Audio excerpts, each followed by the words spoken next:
Good morning, students of second year. Today's class is about the direct and indirect questions, which is the topic for the final exam.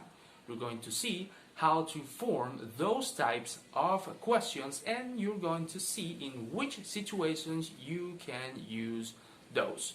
So without any more information, this is the explanation of today's topic, and afterwards we're going to do some exam type exercises for the final exam on our chat group.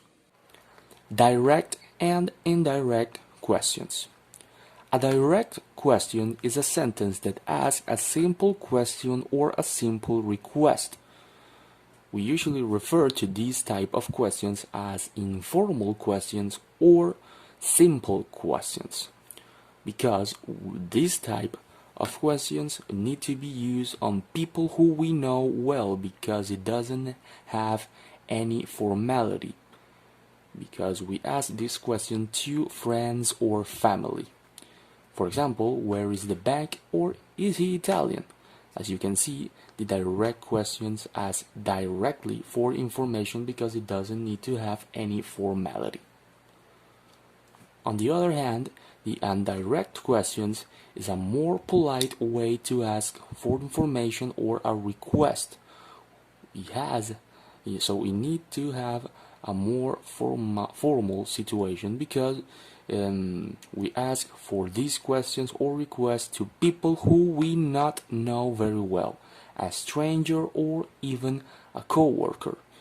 And in some situations, when we want to ask for a delicate favor to a friend, we use an indirect questions, as we're going to see on the future examples.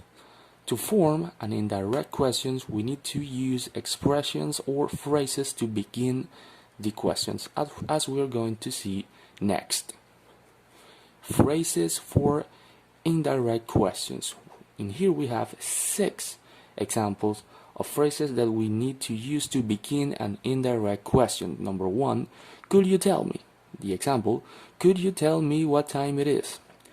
On some cases, we don't need to use the question mark, because depending on the phrases, is not a question but a request. For example, I was wondering, it doesn't have any question mark. I was wondering if you can lend me some money.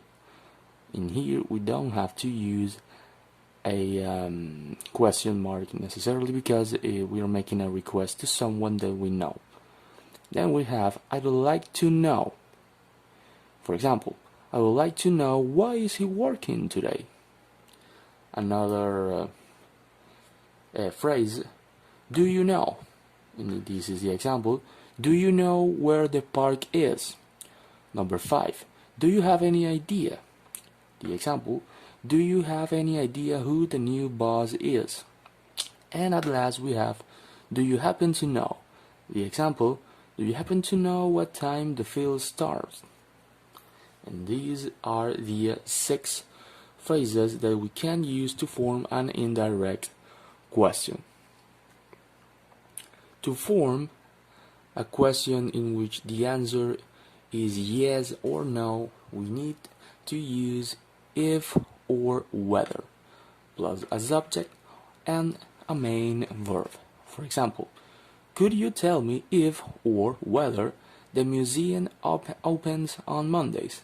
Another example, I was wondering if you have read my report.